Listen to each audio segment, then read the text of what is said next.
Hello everyone, my name is Claudia and today I will analyze receivables in more details.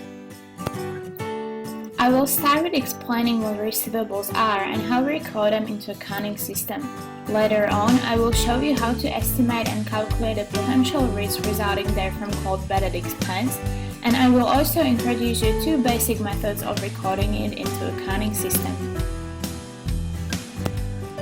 Company, while selling goods and services, can decide whether they require payments in advance, which from company's point of view is recorded as unearned revenue, or the other option, which requires paying after the goods and services are provided, simply called on credit, which affects receivables account.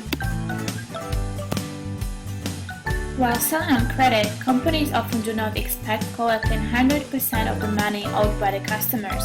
To estimate the percentage of the amount which will be uncollectible, we consider the payment behavior of the customers based on the past experience.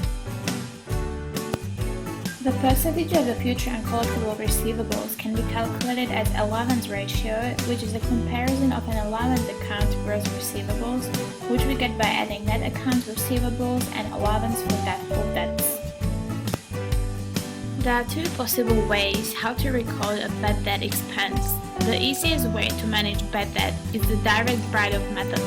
In comparison to an allowance method, it's more suitable for small businesses where non-payment is rare. While direct write-off requires only one entry, the allowance method seems a little bit more complicated by using two entries. Using direct write-off method, we increase the expense by debiting bad debt expense account and remove account from the balance by crediting accounts receivable. In allowance method, we have to create holding account to hold the allowance, which amount is equal to the percentage calculated in allowance ratio. When the customer is identified as uncollectible, we credit accounts receivable. Once we have specific account, we debit allowance for doubtful accounts to remove amount from that account.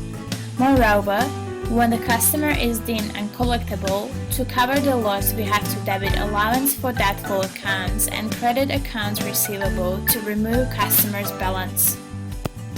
Thank you for watching my video and I hope you find it educational.